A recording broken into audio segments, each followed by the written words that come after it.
नमस्कार साथियों।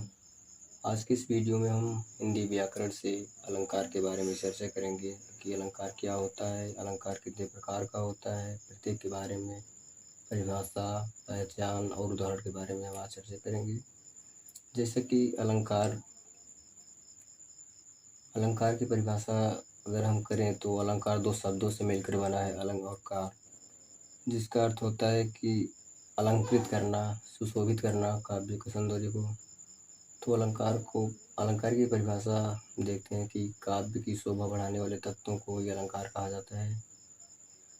अलंकार यहाँ पे दो प्रकार का है, एक शब्द अलंकार, एक अर्थ अलंकार। शब्द अलंकार में आप देख सकते हैं कि शब्द अलंकार के भी तीन प्रकार हैं और अर्थ अलंकार के दोनों को मतलब तीन प्रकार हैं। पहला है अनुप्रास अलंकार। अनुप्रास अलंकार की परिभाषा हम अभी संक्षिप्त में जान लेते हैं कि जहाँ पर व्यंजन वर्णों की आवृत्ति हो।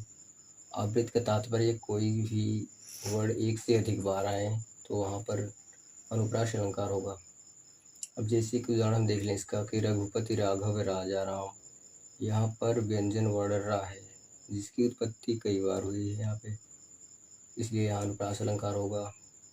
चारुचंद्र की चंचल किरणें खेल रही हैं जल थल में, यहाँ पर चा वर्ण की उत्पत्ति कई बार हुआ है।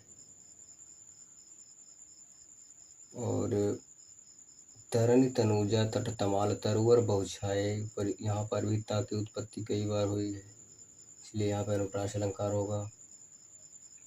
इसका विशेष पहचान यह है कि व्यंजन वर्णों की आवृत्ति हो तो वहाँ पर अनुप्रास अलंकार होगा। अब हम देखते हैं यमक अलंकार के बारे में। यमक अलंकार इसका परिभाषा है यहाँ पर कोई भी शब्द एक से अधिक बार आए किंतु उसके अर्थ अलग अलग हों तो वहाँ पे यमक अलंकार होगा। अब जैसे कि उदाहरण देख लेते हैं इसका कि कनक कनक के शौगुनी मादकता अधिकाय, या खाए बौराए जग या पाए बौराए। तो यहाँ पर दो कनक है जिसमें पहले कनक का अर्थ है सोना तथा दूसरे कनक का अर्थ है धतूरा। एक पा जाने के बाद व्यक्ति पागल हो जाता है, एक खाने के बाद, तो यहाँ यमक अलंकार होगा।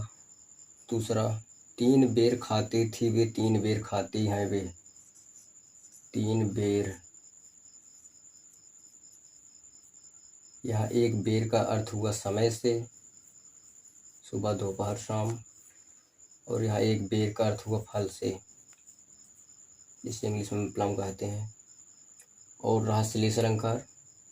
श्लेष अलंकार जहाँ पर कोई भी शब्द एक ही बार आए किंतु उसके अर्थ अनेक हो, अर्थात एक से अधिक हो, तो वहाँ पर श्लेष अलंकार होता है। अब उदाहरण हम देखते हैं कि पानी गैन उबरे मोती मानुष चून, तो यहाँ पर पानी एक ही बार आया है किंतु उसके अर्थ तीन है। यहाँ पर तीन शब्दों के लिए एक ही बार यूज किया गया पानी। पहला मोती के लिए,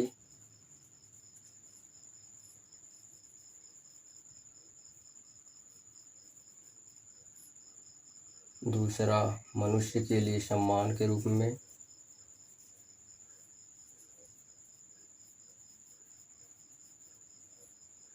तीसरा चूने के लिए।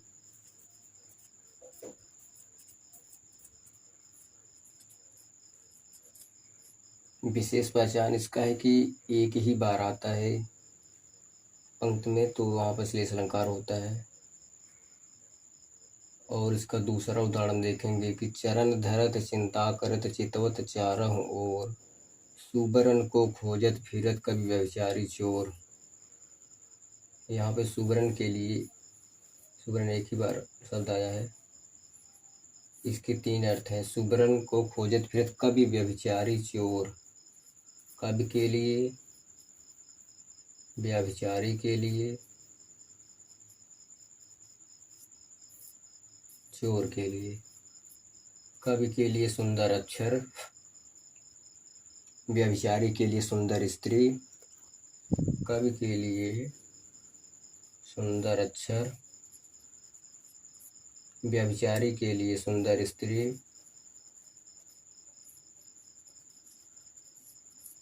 और चोर के लिए धन आभूषण, इसलिए यहाँ पे श्रेष्ठ अलंकार होगा।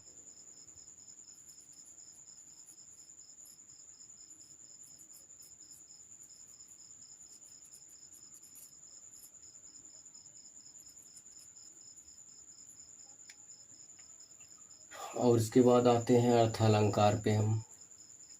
अर्थालंकार के 3 प्रकार हैं। जब काव्य में अर्थों के द्वारा चमत्कार उत्पन्न हो तो उसे अर्थालंकार कहते हैं। अर्थालंकार के भी 3 प्रकार होते हैं। पहला उपमा अलंकार, रूपक अलंकार, उत्प्रेक्षा अलंकार।